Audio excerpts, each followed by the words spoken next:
Hello friends, कैसे हैं आप लोग। चलिए शुरू करते हैं। हमारा कक्षा 9 का जो ये अध्याय 3 है, इसको आज देखेंगे, कवर करेंगे। ये सिविक्स का जो आपका चैप्टर है, सिविक्स का चैप्टर 3 है ये। इसको हम लोग कवर करेंगे, जिसका नाम है संविधान निर्माण। संविधान निर्माण को हम लोग आज देखेंगे। सबसे पहले दिया गया है परिचय, इसको पूरा करेंगे। अगर आप नए हैं चैनल पर तो चैनल को सब्सक्राइब कर लेंगे और वीडियो के अंत तक बने रहे, ताकि आपको संविधान निर्माण की सभी प्रक्रियाओं के बारे में अध्ययन हो जाए और आप जो तैयारी कर रहे हैं बिहार बोर्ड के परीक्षा के लिए अति महत्वपूर्ण प्रश्न भी इसमें कराए जाएंगे। तो चलिए शुरू करते हैं संविधान निर्माण की।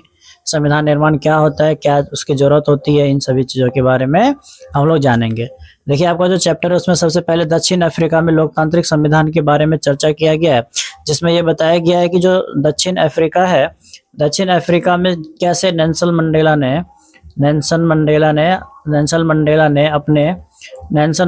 ने अपने संघर्षों से वहां पर क्या लाया, वहां पर लोकतंत्र लाया।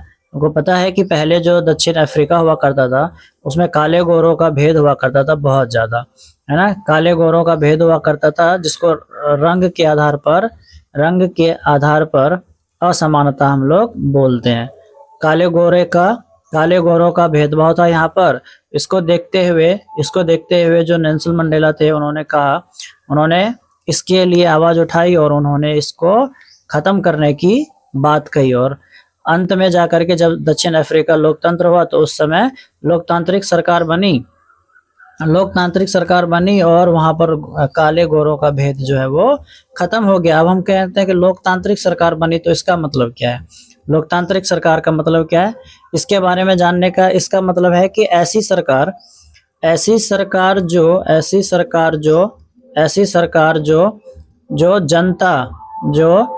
जनता के द्वारा चुनी गई हो, उसी को हम लोग क्या कहते हैं, उसी को कहते हैं लोकतांत्रिक सरकार, चुनी गई हो, और उसी को बोला जाता है लोकतांत्रिक देश। आपको पता है कि हमारा भारत भी जो है वो क्या है, लोकतांत्रिक देश है। चुनी गई सरकार को हम लोग बोलते हैं, ठीक है। और इसके ऊपर जो अगर आपने नहीं देखा है अच्छी डिटेल वीडियो, यहाँ पर मैं आई बटन पर दे दूंगा, इस पर क्लिक करके जो है आप देख लेंगे। इस आई बटन पर क्लिक करके लोकतंत्र क्या होता है उसके मैंने अच्छी तरीके से डिस्कशन किया हुआ है, ठीक है। तो चलिए आगे देखते हैं। उसके बाद क्या है, कह रहे कि नेल्सन मंडेला का परिचय एवं उनका योगदान। नेल्सन मंडेला का जो योगदान है वो क्या रहा था दक्षिण अफ्रीका में। जो दक्षिण अफ्रीका है, दक्षिण अफ्रीका में इन्होंने क्या किया था, रंग भेद को इन्होंने क्या कर दिया था, खत्म कर दिया था। रंग भेद को खत्म किया और आने वाले समय में ये क्या करेंगे, दक्षिण अफ्रीका के लिए एक नए संविधान का निर्माण करेंगे, जो कि संविधान किस पर बना रहेगा, लोगों के हित के ऊपर, जनता के हित के लिए बना रहेगा, है ना। जनता के हित के लिए बना रहेगा और उस पर इन्हीं से जुड़े हुए क्या होंगे, अधिकार होंगे। जनता से जुड़े हुए अधिकार दिया जाएगा और उनके नियम कानून की बात किया जाएगा, ठीक है। अब यहाँ पर जानने वाली एक बात यह है कि हम नेल्सन मंडेला के परिचय के बारे में बात कहा है, तो चलिए उनके बारे में भी कुछ परिचय जान लेते हैं। जैसे नेल्सन मंडेला का जो जन्म है वो, इनके बारे में परिचय देख लेते हैं। कह रहे कि इनका जो जन्म है वो कब हुआ था। इनका जो जन्म है वो हुआ था 18 जुलाई 1918 को। 18 जुलाई 1918 को इनका जन्म हुआ था। 18 जुलाई 1918 को ये जन्मे नेल्सन मंडेला। और इन्होंने कई सालों तक इन्होंने क्या किया, कई सालों तक रंग भेद की नीति का इन्होंने क्या किया, रंग भेद का जो अलगाववादी था उसके ऊपर इन्होंने संघर्ष किया। और नेल्सन मंडेला का जन्म दक्षिण अफ्रीका में हुआ था और ये उस समय सबसे पहले, कहने का मतलब है कि सबसे प्रथम राष्ट्रपति अगर उनका कोई बना, प्रथम अश्वेत राष्ट्रपति। अश्वेत का मतलब क्या हो गया, जो लोग काले होते हैं उन्हीं को बोला जाता है। अश्वेत राष्ट्रपति के रूप में इनको जो है, इनका निर्वाचन हुआ, है ना। 1990 में श्वेत सरकार के हुए समझौते के बाद उन्होंने नए दक्षिण अफ्रीका का निर्माण किया। कहने का मतलब है कि संयुक्त बनाने में जो नेल्सन मंडेला का जो योगदान है दक्षिण अफ्रीका को लोकतंत्र बनाने का, उसमें इनका जो है अहम भूमिका है, ठीक है।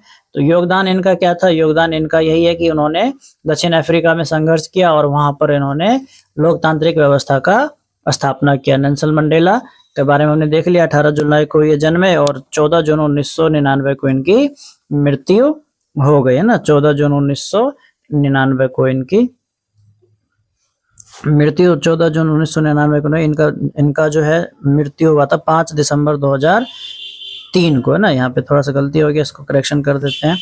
इनका जो मृत्यु है वो हुआ था कब? वो हुआ था 5 दिसंबर 2013 को, यानी कि 95 की उम्र में इनकी क्या हो गई थी? डेथ हो गई थी। ठीक है, चलिए आगे देखते हैं। कह रहे हैं कि हमें संविधान की जरूरत क्यों होती है ना, किसी भी देश को संविधान की जरूरत क्यों होती है उसके बारे में ये कह रहे हैं कि क्यों होती है संविधान की जरूरत, हमें संविधान की जरूरत क्यों होती है। अब देखो होता है क्या है कि सरकार कहती है कि भाई हम आपके वादा करते हैं क्या कि हम क्या करेंगे, आपको अधिकार देंगे, है ना। अधिकार देंगे, नियम बनाएंगे, नियम कानून बनाएंगे जो आपको क्या करेगा? सुरक्षा करेगा। नियम बनाएंगे सुरक्षा के लिए नियम बनाएंगे और कानून व्यवस्था को बनाए रखेंगे। सरकार ये बात कहती है, तो ठीक है। अब जनता क्या कहती है? जनता कहती है कि सरकार ने तो ये वादा कर दिया, लेकिन जनता कहती है कि इसकी क्या गारंटी है कि आप जो है ना ये सारी चीजें हमें बना करके देंगे, है ना, क्या गारंटी है? तो वो कहता है कि भाई सरकार कहता है कि अच्छा चलो ठीक है, गारंटी नहीं है तो तुम क्या कर लो, लिख कर ले लो, है ना, कि लिख कर ले लो तब तो गारंटी रहेगा, है ना। लिख कर ले लो कि हम जो बोल रहे हैं वो करेंगे। लिख कर ले लो, तो लिख कर देंगे, किस में देंगे? तो वही जो लिखा हुआ चीज होता है उसी को संविधान बोलते हैं। संविधान में क्या होता है? संविधान में होता है कानून या नियम होते हैं। कानून या नियमों का संकलन जो होता है उसी को तो कानून कहते हैं। कानून या नियमों के संकलन को ही क्या कहा जाता है? संविधान कहा जाता है। संकलन को कि भाई ये नियम है, ये कानून है, इसको हम क्या कर रहे हैं, हम मानेंगे ही मानेंगे, या नहीं मानेंगे तो क्या करना, सरकार को 5 साल के बाद हटा देना, है ना। कहते हैं ना 5 वर्ष के बाद सरकार बदल जाती है, तो कह रहे कि भाई नहीं मानोगे तो ठीक है, 5 वर्ष के बाद मुझे हटा देना, नहीं अगर हम सही चलाएंगे तो फिर से चुनाव होगा। ये नहीं कि मनमाना नहीं करेंगे, क्योंकि लोकतंत्र का मतलब क्या है? चुनाव, हर बार चुनाव, और कैसी चुनाव? बहुदलीय चुनाव, है ना। बहुदलीय चुनाव जो है वो होगा। तो बहुदलीय चुनाव में क्या होगा? कोई भी अपना मनमानी नहीं करेगा और वो नियम और कानून का पालन करेगा। तो कहने का मतलब है कि हमें संविधान की जरूरत इसीलिए पड़ती है कि संविधान आपको एक एश्योरिटी देता है ना, एक गारंटी देता है, एश्योरिटी देता है कि हाँ सही में ये क्या करेगा, हमारे काम करेगा, और अगर नहीं करेगा तो हम इसको क्या करेंगे, निकाल देंगे।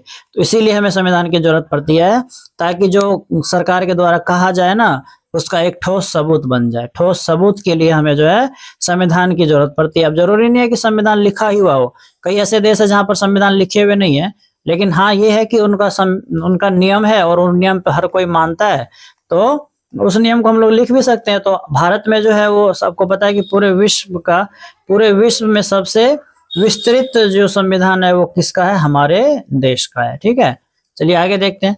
कह रहा है संविधान अनेक काम करता है जिसमें से कुछ प्रमुख है क्या? कि पहला, ये साथ रह रहे विभिन्न तरह के लोगों के बीच जरूरी भरोसा और सहयोग विकसित करता है। दूसरा, यह स्पष्ट करता है कि सरकार का गठन कैसे होगा और किसे फैसले लेने का अधिकार है। कैसे होगा मतलब कि कैसे होगा? चुनाव करके होगा, ये तो हमें पता ही है कि चुनाव करके होगा। और फिर कह रहा है कि फैसला लेने का अधिकार किसका है? हमारे भारत में किसको है? संसद जो है हमारे पास, संसद जो है उसको जो है फैसला लेने का अधिकार है। हमारे भारत में कौन है? फैसला लेने का अधिकार किसके पास है? संसद के पास है ना। तो कह रहे हैं कि किसके पास है? तो संसद के पास है। उसके बाद कह रहे हैं कि तीसरा यह है कि सरकार के अधिकारों की सीमा तय करता है। अब ये नहीं कि सरकार जो हमने बना दिया वो मनमाना करेगा ना, मनमानी नहीं कर सकता है, इसीलिए उसका जो है पद से हटाने के लिए भी और उसके मनमानी ना करे इसके लिए भी नियम बनाए गए, है ना। और हमें बताना है कि नागरिकों के क्या अधिकार है, ये भी सरकार का बताने का कार्य है। चौथा यह है कि यह अच्छे समाज के गठन के लिए लोगों को आवश्यकताओं को व्यक्त करता है कि भाई क्या क्या तुम्हें चाहिए, जीने के लिए क्या सब चीजें चाहिए, उसकी आवश्यकता का ये निर्माण करता है। उसके बाद कह रहा है भारतीय संविधान का निर्माण, कि भारत का संविधान का निर्माण कैसे हुआ। आपको पता है कि भारत के संविधान के निर्माण की प्रक्रिया बहुत दिन से चलती आ रही थी, परंतु इसको बल कब मिला, इसको जब बल मिला जब 1946 में कैबिनेट मिशन आया। कैबिनेट मिशन और कैबिनेट मिशन के बाद ही जो है, कैबिनेट मिशन के अनुशंसा पर ही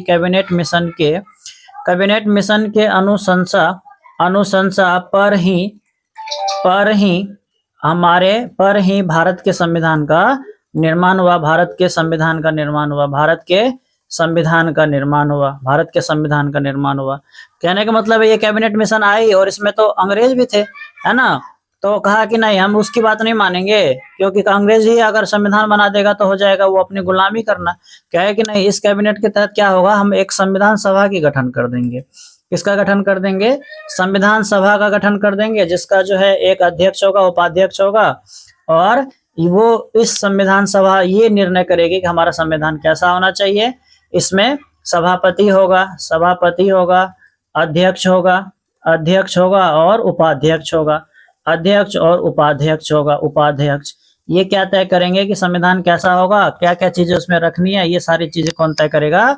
संविधान सभा तय करेगा। और संविधान सभा के लिए अब चुनाव होने थे, संविधान सभा के लिए भी चुनाव हुए, और उसमें टोटल 289 सदस्य थे जिन्होंने मिलकर के पूरे संविधान को क्या किया, बनाया। तो इस कड़ी में जो है संविधान सभा की पहली बैठक जो हुई थी वो कब हुई थी? वो 9 दिसंबर 1946 को जो है ये पहली बैठक हुई थी, पहली बैठक। और इसमें ये कहा गया था कि भाई क्या क्या बातें होंगी, क्या क्या चीजें हमें बनाना चाहिए, संविधान बनाना है तो क्या सब उसमें होना चाहिए, ये सब बहस होती थी बैठक में, है ना।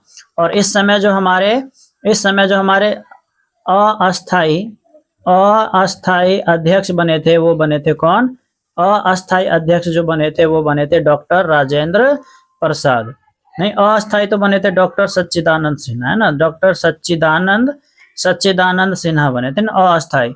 और जब दूसरी बैठक हुई ना 11 दिसंबर 1946 को जब दूसरी बैठक हुई तब इसमें अस्थाई अध्यक्ष के रूप में बनाए गए थे कौन? अस्थाई अध्यक्ष के रूप में बनाए गए थे डॉक्टर राजेंद्र प्रसाद। इसमें बनाए गए थे डॉक्टर राजेंद्र प्रसाद, और ये अस्थाई अध्यक्ष थे, है ना। डॉक्टर राजेंद्र प्रसाद को बनाया गया था। तो इन्हीं लोगों ने मिल करके कहा कि हम संविधान कैसे बनाएंगे, क्या क्या उसमें होना चाहिए। तो इन्होंने ही वो सारे नियम बनाया।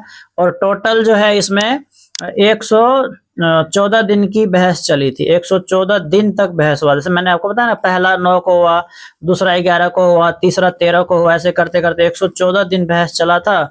और 114 दिन के बहस के बाद लगभग 3 साल, आपको पता है कि 2 साल 11 माह और 18 दिन के लंबे प्रयासों के बाद जो है क्या हुआ था, भारतीय संविधान का निर्माण हुआ था, है ना।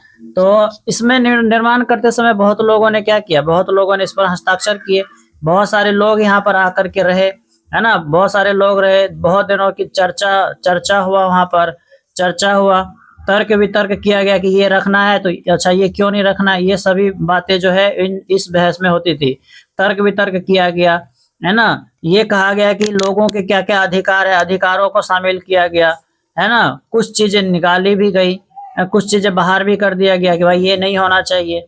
उसके बाद सबसे इसमें मेन पॉइंट ये है कि जब जितने भी संविधान निर्माता थे ना, उन सभी ने सभी देशों के संविधान का अध्ययन किया। लगभग में 10 से भी ज्यादा कह सकते हैं, 10 से भी ज्यादा लोगों ने इन 10 से भी ज्यादा देशों के संविधान का अध्ययन किया। जैसे कि हम दक्षिण अफ्रीका का ऊपर चर्चा आया था, वही एग्जाम्पल में ले लेते हैं। दक्षिण अफ्रीका के संविधान का निर्माण किया, अध्ययन किया, है ना। उसके बाद इंग्लैंड के संविधान का जो है इन्होंने जो है क्या किया, इंग्लैंड के संविधान का अध्ययन किया। आयरलैंड के संविधान का अध्ययन किया, है ना। रूस जो रसिया हम लोग बोलते हैं उसका अध्ययन किया, यूएसएसआर जिसको बोलते हैं। अमेरिका के संविधान का अध्ययन किया, ऐसे जर्मनी के संविधान का अध्ययन किया। इसी तरह की बहुत सारे देश है, 10 मुख्य देश है, उसके बाद भी और भी देश है जिससे कुछ ना कुछ लिया गया, है ना। और इसके लिए हर एक के लिए समिति बनाई गई और समिति में ये कहा गया कि जो समिति है ना वो एक एक टॉपिक को यानी कि एक पूरे को देखेगा। ऐसे करते करते 15 से भी ज्यादा समितियां बनाई गई थी, 15 से भी ज्यादा समितियां बनाई गई थी।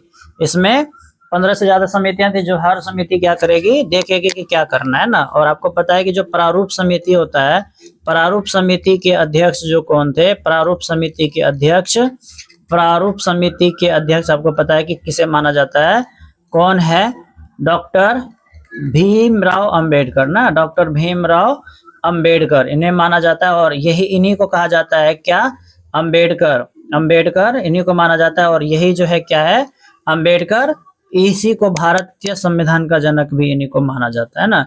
भारतीय संविधान का जनक किसे माना जाता है, भीमराव अंबेडकर को ही माना जाता है ना, भीमराव अंबेडकर को ही भारतीय संविधान का जनक माना जाता है ना। इसी तरीके के और भी लोग थे ना, भारतीय संविधान के जनक और भी लोग थे, जिन्होंने सबने मिल करके क्या किया, भारतीय संविधान का निर्माण किया। ठीक है, तो ये हमारी संविधान थी, इसकी ऐसी विशेषता थी, है ना। इसमें अब ये देखना है कि संविधान में क्या क्या है, क्या क्या था इसमें, हमें ये देखना है कि क्या क्या है हमारे संविधान में, क्या क्या है ना, क्या क्या है। तो इसके बारे में देख लेते हैं कि हमारा संविधान, आपको तो पता है कि विश्व में सबसे पहली बात यह है कि सबसे बड़ा है विश्व में, विश्व में सबसे ज्यादा विस्तारित है, ये सबसे ज्यादा विस्तार है, या फिर कह सकते हैं कि सबसे ज्यादा बड़ा लिखित संविधान है ये हमारा भारत का संविधान।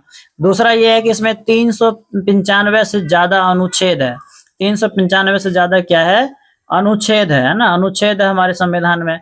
और उसके बाद तीसरा बात यह है कि इसमें हमारे पास 22 भाग हैं, 22 भाग हैं, जिसमें कि अलग अलग चीजों को शामिल किया गया है। उसके बाद चौथा हम कह सकते हैं कि हमारे संविधान में 12 अनुसूचियां हैं, 12 अनुसूचियां है, जिसके अंदर बहुत सारे विषयों को शामिल किया गया है। उसके बाद पांचवा हम कह सकते हैं कि इसमें क्या है, मौलिक अधिकार दिया गया ना, मौलिक अधिकार दिया गया है, मौलिक अधिकार हम लोगों को दिया गया। भारत के संविधान में भारतीय नागरिकों को मौलिक अधिकार दिए गए हैं, है ना। मौलिक कर्तव्य भी दिए गए हैं ना, परंतु इसको बाद में जोड़ा गया, परंतु ये भी है, मौलिक कर्तव्य भी है, कर्तव्य भी है, जिसको की है मौलिक कर्तव्य को कब, मौलिक कर्तव्य को 51A में जोड़ा गया था। जो जब जोड़ा गया था ना, तब इसकी संख्या कितनी थी, तब इसकी संख्या 10 थी, है ना। अब तो 11 है, उस समय 10 थी। और मौलिक अधिकार आपको पता है कि मौलिक अधिकार किस भाग में है, तो भाग 3 में जो है मौलिक अधिकार को शामिल किया गया था। इसी तरह के और भी फैक्ट है, जैसे कि डीपीएसपी है हमारे संविधान में, है ना। राज्य के नीति निर्देशक तत्व कहते हैं कि राज्य को क्या करना है ना। और भी चीजें जैसे कि संविधान संशोधन की प्रक्रिया, जो कि बहुत ज्यादा इंपॉर्टेंट है, संविधान संशोधन की प्रक्रिया है कि संविधान में हम संशोधन भी कर सकते हैं। ये भी हमारे संविधान के अनुच्छेद 358 ना, 358 या कितना, उसके तहत क्या है, संविधान संशोधन 368 के तहत क्या होती है, संविधान संशोधन की प्रक्रिया हमारे यहाँ पर की जाती है ना। 368 के तहत भारतीय संविधान को जो है अनुच्छेद इसमें संशोधन किया जाता है। उसके बाद प्रियम्बल है हमारे पास। प्रियम्बल क्या होता है, प्रियम्बल क्या होता है, प्रियम्बल किसी भी संविधान को या फिर किसी भी किताब को समझने के लिए ना, उसका जो प्रारंभिक रूप होता है, प्रारंभ में जो रूप होता है, उसी को क्या बोला जाता है, प्रियम्बल बोला जाता है, यानी कि प्रस्तावना हम कह सकते हैं, प्रस्तावना। इससे क्या होता है, हमारे जो भारत का प्रस्तावना है ना, जैसे कि हम भारत के लोग भारत को संपूर्ण प्रभुत्व संपन्न समाजवादी पथ निरपेक्ष एवं उसके सभी लोगों को सामाजिक आर्थिक एवं राजनीतिक न्याय दिलाने की चेष्टा करते हैं और उसके वादा करते हैं। ये सब जो है, ये प्रस्तावना हमारा जो है, ये क्या करता है, ये पूरे हमारे संविधान में क्या चीज है ना, उसको बताता है। इसी को हम लोग क्या कहते हैं, उसी को हम लोग उद्देशिका हम लोग इसी को कहते हैं, उद्देशिका। ठीक है, उद्देशिका हम लोग इसी को कहते हैं। और इसे पेश किसने किया था, तो इसे पेश किया था जवाहरलाल नेहरू ने, JVL नेहरू है ना, JVL नेहरू ने इनको क्या किया था, पेश किया था, नेहरू जी ने इनको पेश किया था, है ना। और इसी को क्या बनाया गया, इसी को भारतीय संविधान का प्रस्तावना बनाया गया था, उद्देशिका को ही प्रस्तावना बनाया गया था, जो कि आपको पता है कि सबसे फर्स्ट पेज पे रहता है, जिससे कि पूरे संविधान में क्या है उसके बारे में हमें पता चल जाता है। संविधान का प्रियम्बल के बारे में मैंने एक वीडियो बना रखा है, अगर आपने नहीं देखा है तो यहाँ पर जाकर के क्या कर लेंगे, यहाँ पर जो आई बटन है उस पर क्लिक करके जो है आप देख लेंगे कि प्रियम्बल क्या होता है ना। प्रियम्बल के बारे में मैंने अच्छी तरीके से बहुत सारी वीडियो उस पर डिस्कशन के लिए, एक वीडियो है उस पर अच्छी सा डिस्कशन मैंने कर दिया है, तो आई बटन पर क्लिक करके उसको जरूर से जरूर देख लेंगे। ठीक है, तो चलिए आगे देखते हैं प्रियम्बल में कौन कौन सी बातें कही गई है, वो हम आगे देखेंगे अभी प्रियम्बल के बारे में। तब तक हम और भी कुछ चर्चा कर ले, जैसे प्रियम्बल तो है ही यहाँ पर, और भारतीय संविधान में बहुत सारी धाराएं, अनुसूचियां हैं, है ना, और इसमें बहुत सारे संशोधन भी हो चुके हैं, बहुत सारे संशोधन भी हो चुके हैं। और अभी हाल ही में जो संसद में है 131वां जो है संविधान कॉन्स्टिट्यूशन अमेंडमेंट बिल जो है ये आया था, लेकिन अभी तक पारित नहीं हुआ है। जब पारित हो जाएगा तो मैं उस पर एक सेपरेट वीडियो बना दूंगा, वहां पर आकर के देख लेना। ठीक है, उसके बाद आगे बढ़ते हैं। प्रियम्बल हो गया, हमने चर्चा कर लिया, भारतीय संविधान की विशेषता हमने चर्चा कर ली, क्या क्या है उसमें ये भी हमने देख लिया, धारा अनुच्छेद ये सब भाग देख लिया हमने। ठीक है, उसके बाद आगे देखते हैं अब संविधान सभा के बारे में यहाँ पे क्या रहा है, तो मैंने आपको बता ही दिया संविधान सभा मतलब क्या, टोटल 289 सदस्य, और इसके जो शुरुआत में अध्यक्ष थे, शुरुआत में जो सबसे शुरू में अस्थायी अध्यक्ष बनाए गए थे वो डॉक्टर सच्चिदानंद सिन्हा थे, ये है ना, डॉक्टर सच्चिदानंद सिन्हा थे शुरू में, और उसके बाद जो बनाए गए थे वो कौन बनाए गए थे, डॉक्टर राजेंद्र प्रसाद, इनको बनाया गया था, डॉक्टर राजेंद्र प्रसाद को बनाया गया था। ठीक है, उसके बाद इसमें बहुत सारी समितियां और उप समितियां भी थी, महिलाएं भी थी ना, महिलाएं भी थी इनमें, तो कितने महिलाएं थी, 15 महिलाओं का भी जिक्र इसमें आता है, 15 महिलाओं को भी जिक्र आता है। कौन कौन इसमें शामिल थे, तो भारतीय राष्ट्रीय कांग्रेस ने जो है इसमें अहम भूमिका निभाया था, भारतीय राष्ट्रीय कांग्रेस ने इसको बनाने में जो है बहुत ही अहम भूमिका निभाई थी, भारतीय राष्ट्रीय कांग्रेस ने अहम भूमिका निभाई थी। वो भी कब, भारतीय राष्ट्रीय कांग्रेस का गठन आपको पता है कि कब हुआ था, वो 28 दिसंबर 1885 को इनका गठन हुआ था, और यही सबसे बड़ी पार्टी उस समय में थी, तो इन्हीं का जो है वर्चस्व कह सकते हैं, इन्हीं के लोग ज्यादा उसमें शामिल थे। ठीक है, संविधान सभा बनाया किसके द्वारा गया था, किसके अनुशंसा पर बनाया गया था, अगर ये पूछा जाएगा तो किसके अनुशंसा पर बनाया गया था, ये बनाया गया था कैबिनेट मिशन की अनुशंसा पर ना, कैबिनेट मिशन की अनुशंसा पर जो है ये बनाया गया था, कैबिनेट मिशन की अनुशंसा पर कि ये बनाया गया था संविधान सभा। ठीक है, आगे देख लेते हैं, यहाँ पर दिया हुआ है कुछ, इसको भी देख लेते हैं। कह रहा है कि चुने गए जनप्रतिनिधियों की जो सभा संविधान नामक विशाल दस्तावेज को लिखने का काम करती है, उसे ही संविधान सभा कहते हैं। भारतीय संविधान सभा के लिए जुलाई 1946 में चुनाव हुआ, और संविधान सभा की पहली बैठक जो है 9 दिसंबर 1946 को हुई। इसके तत्काल बाद देश को 2 हिस्सों में, भारत और पाकिस्तान में बंट गया था। आपको पता है कि भारत और पाकिस्तान का विभाजन हुआ तो अलग अलग संविधान बनाया गया, भारतीय संविधान अलग बना और पाकिस्तान की संविधान अलग बना। भारतीय संविधान लिखने वाली सभा में 299 सदस्य थे, 299 सदस्य थे, जिन इसने 26 नवंबर 1949 को इसने अपना काम क्या कर लिया था, पारित कर लिया था। 26 नवंबर 1949 को इसने अपना काम पारित कर लिया था, और लागू कब हुआ था, ये 26 जनवरी 1950 को लागू हुआ था, है ना, ये बात तो पता ही है। संविधान 26 जनवरी 1900 लागू हुआ, और इसीलिए 26 जनवरी को क्या मनाया जाता है, गणतंत्र मनाया जाता है ना। कुल 114 दिनों की गंभीर चर्चा हुई, जिसमें तर्क वितर्क किया गया और चर्चा विमर्श किया गया। इसी 114 दिन में क्या हुआ, चर्चा विमर्श ये सब चीजें किया गया। ये कहा गया कि इसमें क्या रखना है, क्या नहीं रखना है, मौलिक कर्तव्य, मौलिक अधिकार, डीपीएसपी, भारत राज्य निदेशक तत्व, नागरिकों को अधिकार देना, नागरिकों को स्वतंत्रता देना, न्याय दिलाना, निष्पक्ष न्याय, निष्पक्ष चुनाव, ये सभी चीजें हैं। इन सभी चीजों का आधारभूत विशेषताएं भारतीय संविधान की है। उसके बाद कह रहे हैं कि संप्रभुता का शब्द का अर्थ क्या होता है, तो संप्रभुता का मतलब होता है अपने अधीन होना, इसीलिए इसका संप्रभुत्व अपना भारत संप्रभुत्व है। भारतीय संविधान लोकप्रिय प्रभुता पर आधारित संविधान है। यह भारतीय जनता द्वारा निर्मित संविधान है, और इस संविधान द्वारा अंतिम शक्ति भारतीय जनता को प्रदत्त किया गया। भारतीय जनता को प्रदान करना मतलब कि असीम शक्ति किसके पास है, जनता के पास। जनता ही चूज करेगी कि कौन सा सरकार बनेगा, कौन सा सरकार नहीं बनेगा। संविधान की जो प्रस्तावना में स्पष्ट कहा गया है कि हम भारत के लोग, हम कौन है, हम भारत के लोग हैं, और यह दृढ़ संकल्प होकर के इस संविधान सभा में दिनांक 26 नवंबर 1949 को क्या कर रहे हैं, एक होकर के इसको अंगीकृत कर रहे हैं, और इस प्रकार भारतीय संविधान भारत की जनता के द्वारा क्या हो गया, अधिनियमित और अंगीकृत कर लिया गया। ये भी पूछा जाता है कि भारतीय संविधान किन्होंने अपनाया, है ना, संविधान किन्होंने अपनाया, संविधान किसने अपनाया, फिर किन्होंने अपनाया, किसने अपनाया, किसने अपनाया, अपनाया तो किसने अपनाया, भारत के ही लोगों ने इसको अपनाया। ये भी अगर सवाल पूछा जाएगा तो किसने अपनाया, भारत के लोग या भारत के जनता ने ही इसको क्या किया, अपनाया। ठीक है, ये सवाल पूछा जाता है। उसके बाद कह रहे हैं संघीय शासन प्रणाली। संघीय शासन प्रणाली का मतलब क्या है, संघ होगा। आपको पता है कि भारत क्या है, भारत एक संघ है। भारत एक क्या है, भारत एक संघ है। कितने संघ है, तो 28 राज्य इसमें मिले हुए हैं और 8 केंद्र शासित प्रदेश है। इसको मिला करके क्या बनाया गया है, एक संघ बनाया गया है, जिसको हम लोग क्या कहते हैं, भारत कहते हैं ना। इसकी एक और विशेषता ये है कि देखो, हम लोग भारत में रहते हैं तो हम लोग क्या, हम लोग भारतीय हुए सभी, है ना, भारतीय हो गए। या फिर अब हम लोग गई सरकारों, उसी को क्या कहेंगे, जिसमें चुनी गई सरकार हो उसी को क्या कहेंगे, उसी को क्या कहेंगे, लोकतांत्रिक गणराज्य। चुनी गई सरकार है ना, चुनी गई सरकार उसी को क्या कहेंगे, लोकतांत्रिक गणराज्य कहेंगे, है ना। धर्मनिरपेक्षता, ये शब्द बहुत ज्यादा पूछा जाता है। धर्मनिरपेक्षता क्या होता है, तो धर्मनिरपेक्षता का मतलब क्या है, धर्म हो और निरपेक्ष हो, है ना, निष्पक्ष हो, निष्पक्ष हो और निरपक्ष हो, निरपक्ष हो और सभी धर्मों का मान समान हो। सभी धर्मों का मान क्या हो, समान हो। कहने का मतलब है, इसकी परिभाषा क्या होगी, पहले इसको समझ लेते हैं।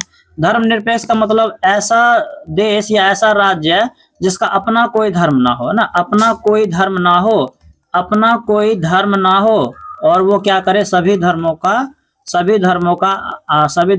आदर करे, सभी धर्मों का आदर करे। तो ऐसा जो राज्य होगा, ऐसा जो देश होगा, वो क्या कहलाएगा, धर्मनिरपेक्ष देश कहलाएगा। तो हम कह सकते हैं कि धर्मनिरपेक्ष देश वह देश या राज्य जो किसी भी धर्म को, जो किसी भी धर्म को विशेष मान्यता ना दें, बल्कि सभी को समान रूप से एक समान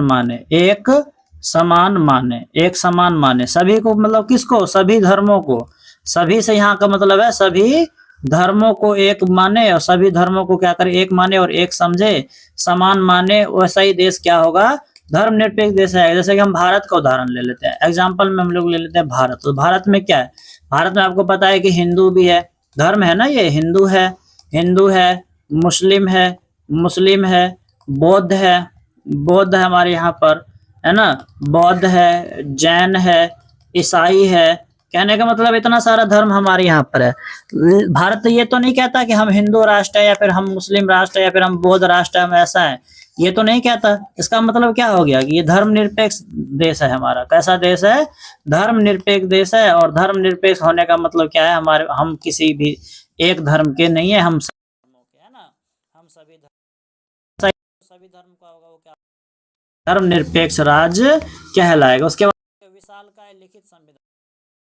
भारत का जो संविधान बहुत बड़ा है, इसमें बहुत सारे क्या है, अगर हम इसमें अनुच्छेद की बात करें तो कितना सारा अनुच्छेद है। पहले तो इसके अनुच्छेद ही कितने सारे हैं, पहले तो 395 थे। अभी की बात करें तो अभी के समय में 420 से भी ज्यादा हो चुके हैं, है ना, अनुच्छेद इसका है। उसके बाद अनुसूची है, इसमें बहुत बड़ी अनुसूचियां हैं, इसमें 12 गो अनुसूची है। फिर उसके बाद सूची है 3 तो सूची है इसमें। उसके बाद कह सकते हैं कि अनुच्छेद है, भाग इसमें कितना है, 22 को भाग ही है इसमें, है ना, 22 भाग। इसमें भाषा भी, यहाँ पर एक चीज और बताते हैं कि यहाँ पर हमारे भारतीय संविधान में भाषा भी कितनी है, भाषा भी 22 ही है। भाग है 22 को, अनुच्छेद हो गया, अनुसूची हो गए 12 को, है ना, भाग हो गए, ये सभी चीज मतलब कहने का मतलब बहुत बड़ा लिखित संविधान है ना। इतना सब लिखने में आपको पता है कि कितने सारे पन्ने लगेंगे, इतना सारा पन्ना, और 2 साल 11 महीना और 18 दिन, कितना लंबा समय। इतना दिन में आप कितना चीज लिख लेंगे, है ना, 2 साल 11 महीना और 18 दिन, इतना दिन लिखने मतलब बहुत बड़ा, बहुत विशाल का संविधान हमारे यहाँ पर है। उसके बाद कह रहे हैं कि समाजवादी राज्य क्या होते हैं। समाजवादी राज्य वही होते हैं जो ऐसे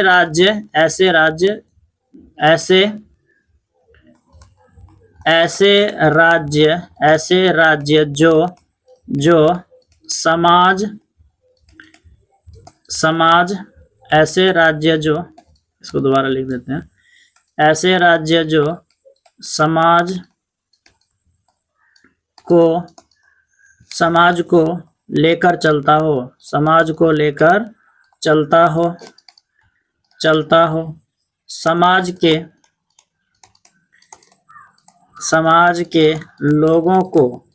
के लोगों को अपना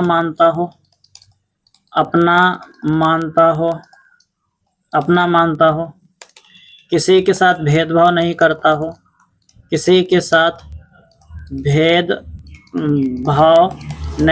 हो, ऐसा समाज जो लोगों की इज्जत प्रतिष्ठा को बनाकर रखे,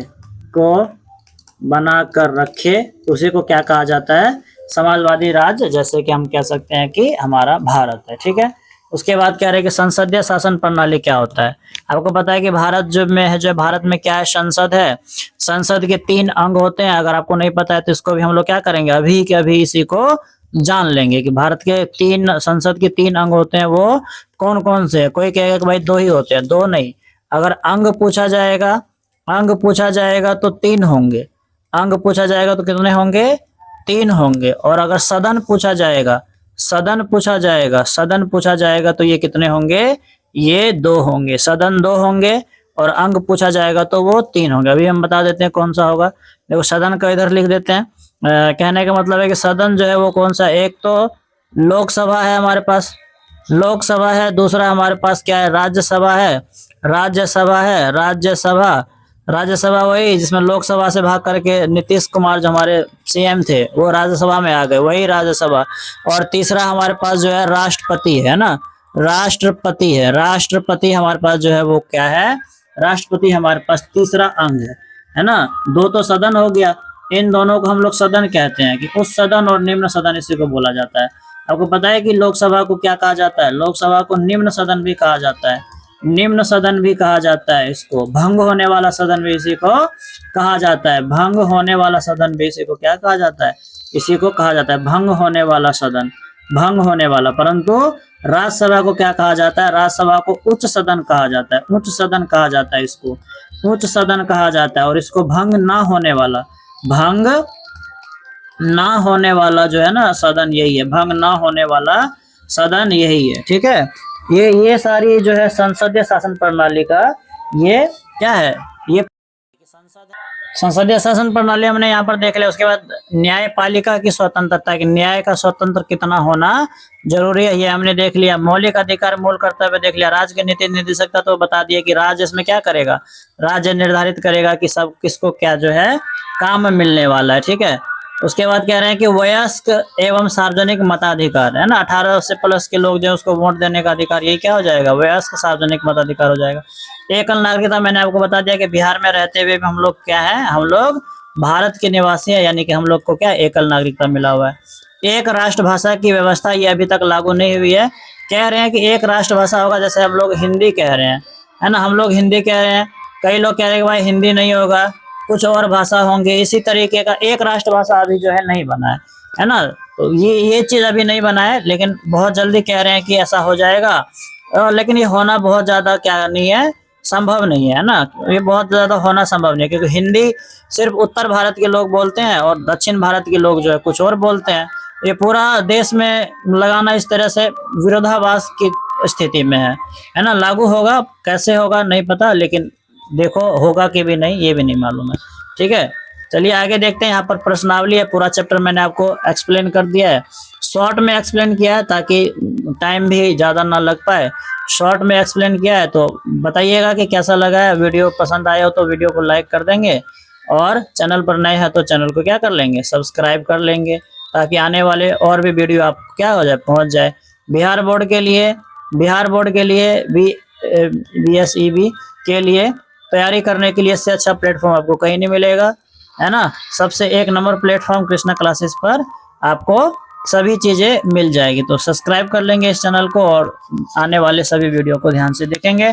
नोट्स भी बना सकते हैं, मेरे द्वारा जो नोट्स दिया जाता है उसमें आप जो है बहुत सारी चीजें कवर कर सकते हैं। ठीक है, प्रश्नावली देख लेते हैं, प्रश्नावली चेक कर लेते हैं। कह रहा है कि नीचे कुछ गलत वाक्य है, हर एक में की गई गलती पहचाने और इस अध्याय के आधार पर उसको ठीक करके लिखें। क्या है देखते हैं। कह रहा है कि स्वतंत्रता के बाद देश लोकतंत्र हो या नहीं, इस विषय पर स्वतंत्र आंदोलन के नेताओं ने अपना दिमाग खुला रखा था। कह रहे हैं कि स्वतंत्रता के बाद देश लोकतांत्रिक हो या ना हो, तो ये तो होगा ही, हो या ना हो का क्या मतलब, होना ही चाहिए। और इस विषय पर नेताओं ने अपना दिमाग खुला रखा था, बिल्कुल सही बात है ये, है ना। इसमें गलती पहचाने और उसके आधार पर इसको ठीक करना। गलती क्या पहचानना है, इसमें यह होगा कि स्वतंत्रता के बाद देश लोकतांत्रिक होगा ही होगा, नहीं यहाँ पर नहीं होना चाहिए था, इसको काट देंगे। और इस विषय पर स्वतंत्रता आंदोलन के नेताओं ने, स्वतंत्रता आंदोलन के नेताओं ने नहीं, स्वतंत्रता आंदोलन के नेताओं ने अपना दिमाग खुला रखा था, ये भी सही है, बस इसमें ये नहीं रहना चाहिए था। अगला कह रहे हैं कि भारतीय संविधान सभा के सभी सदस्य संविधान में कही गई हर एक बात पर सहमत थे, हर एक बात पर सहमत नहीं थे, है ना। उनके बीच में चर्चा हुई थी, अभी मैंने आपको बताया कि चर्चा हुआ था, उनके बीच में तर्क वितर्क हुआ था, जब भी तो 114 दिन लग गए, है ना। सभी बात सही नहीं थी, है ना, तो इसको कह देंगे कि सभी बात सही नहीं थी, जो बात सही, चर्चा में जो बात सही लगती थी वो बात सही होती थी। जिन देशों में संविधान है वहां लोकतांत्रिक शासन व्यवस्था ही होगी, ऐसा हम लोग नहीं कह सकते हैं, ऐसा नहीं कह सकते हैं। क्यों? क्योंकि जरूरत नहीं है कि संविधान है और लोकतांत्रिक व्यवस्था है, वहां पर कुछ और भी व्यवस्था हो सकती है, जैसे सैन्य शासन हो सकता है ना, किसी एक पार्टी की शासन हो सकता है, तो ये सब चीजें इसमें हो सकता है। ठीक है, तो शासन ही होगा, इसको काट करके हम लोग क्या कर देंगे, ही को काट करके शासन व्यवस्था होगी, ऐसी कल्पना हम लोग कर सकते हैं। कल्पना वाली बात है ये, पूरा फिक्स नहीं कह सकते। उसके बाद कह रहे हैं कि संविधान देश का सर्वोच्च कानून होता है, इसलिए इसमें बदलाव नहीं किया जा सकता, ये गलत है। बदलाव कर सकते हैं, मैंने आपको बताया कि जो संविधान है उसमें 368 के आर्टिकल के तहत उसमें क्या हो सकता है ना, उसमें संशोधन हो सकता है, तो इसीलिए ये जरूरी नहीं है कि वो जो बना दिया वो फिक्स हो गया, ऐसा बिल्कुल भी सही नहीं है, संशोधन उसमें कर सकते हैं। उसके बाद कह रहे हैं कि दक्षिण अफ्रीका का लोकतांत्रिक संविधान बनाने में इसमें कौन सा टकराव सबसे महत्वपूर्ण है ना। तो दक्षिण अफ्रीका और उसके पड़ोसी देशों का स्त्रियों और पुरुषों का, गोरे अल्पसंख्यकों और सफेद, ये होगा गोरे और कालों में भेद, है ना, रंगीन चमड़ी वाले बहुसंख्यक और असफेद अल्पसंख्यकों का, तो यही गोरे अल्पसंख्यक और अश्वेत बहुसंख्यक, इसके बारे में ये सही हो जाएगा। लोकतांत्रिक संविधान में कौन सा प्रावधान नहीं रहता, नहीं रहता, तो लोकतंत्र में क्या नहीं रहता, शासन प्रमुख के अधिकार में शासन प्रमुख का नाम, विधायिका के अधिकार, देश का नाम, कौन सा प्रावधान नहीं रहता, तो देश का नाम तो रहना ही चाहिए, विधायिका का अधिकार, विधायिका का अधिकार है, शासन प्रमुख का नाम, ये चीज प्रावधान, ये प्रमुख का नाम हो या ना हो इसकी कोई भी आवश्यकता नहीं है ना, प्रमुख के अधिकार में होना चाहिए, जैसे कि राष्ट्रपति है तो उसके अधिकार में संविधान है, ये चीज ठीक लग रहा है। उसके बाद कह रहे हैं कि संविधान निर्माण में इन नेताओं और उनकी भूमिकाओं में मेल बैठाइए, तो मोतीलाल नेहरू ने क्या किया, बी आर अम्बेडकर ने क्या किया, और राजेंद्र प्रसाद ने और सरोजिनी नायडू ने क्या किया। ठीक है, तो कह रहे हैं कि मोतीलाल नेहरू ने क्या किया, तो 1928 में इन्होंने क्या किया, संविधान बनाया। बी आर अम्बेडकर प्रारूप कमेटी के अध्यक्ष बने, राजेंद्र प्रसाद संविधान सभा के अध्यक्ष बने, संविधान सभा के अध्यक्ष बने, ये एक होगा। और सरोजिनी नायडू क्या बनी, संविधान सभा की सदस्य बनी। अध्यक्ष और सदस्य दोनों अलग अलग है, अध्यक्ष होना मतलब कि मेन लीडिंग करना, और सदस्य होना मतलब कि उसका मेंबर होना और उसका एक कहने का मतलब एक चीफ होना ये अलग बात है, और मेंबर होना दोनों अलग बात है। ठीक है, उसके बाद कह रहे हैं जवाहरलाल नेहरू ने नियति के साथ साक्षात्कार वाले भाषण के आधार पर निम्नलिखित प्रश्न का जवाब दीजिए। एक भाषण आपके इस किताब में दिया गया है, उसके आधार पर जो है इसका जवाब दे देना है। ठीक है, अगला कह रहा है कि हमारे भारतीय संविधान को दिशा देने वाले कुछ मूल्य और उनके अर्थ हैं, इन्हें आपस में मिला करके क्या करेंगे, मिला करके दोबारा बनाए।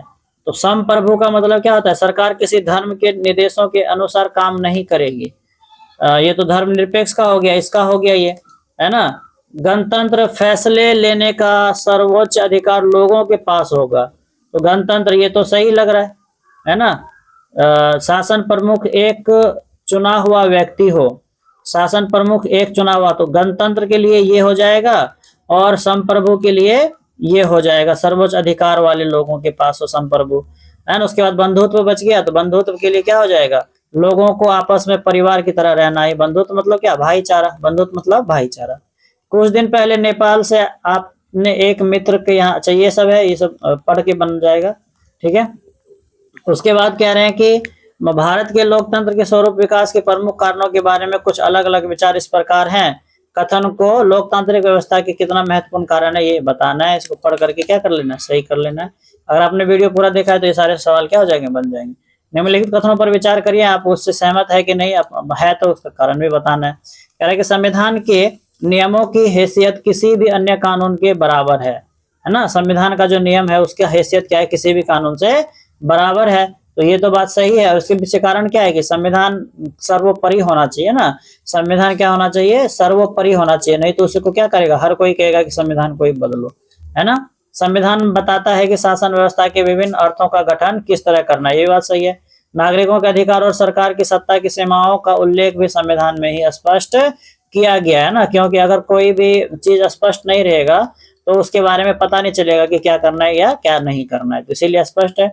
संविधान संस्थाओं की चर्चा करता है, उसका मूल्यों के रूप में क्या लेन देना है या नहीं ये बताना। भारतीय संविधान के विश्व में दूसरे देशों के संविधान के साथ तुलना कर लेना है, ठीक है।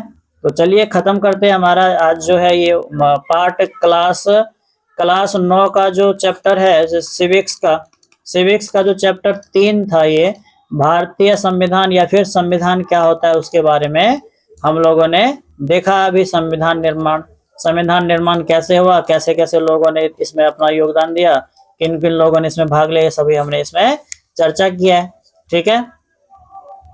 तो मिलेंगे नेक्स्ट वीडियो में, तब तक के लिए थैंक यू। अगर चैनल पे नए हैं तो चैनल को सब्सक्राइब कर ले, वीडियो अच्छा लगा हो तो लाइक कर ले। कमेंट में जरूर बताएं कि अगला टॉपिक क्या डिस्कस करेंगे, क्या आपको समझ में नहीं आया उसके बारे में भी, और शेयर कर दें अपने दोस्तों के साथ जो आपके साथ सहपाठी हैं, आपके फ्रेंड्स हैं और जो तैयारी कर रहे हैं उनके पास, ठीक है। मिलेंगे नेक्स्ट वीडियो में, तब तक के लिए जय हिंद।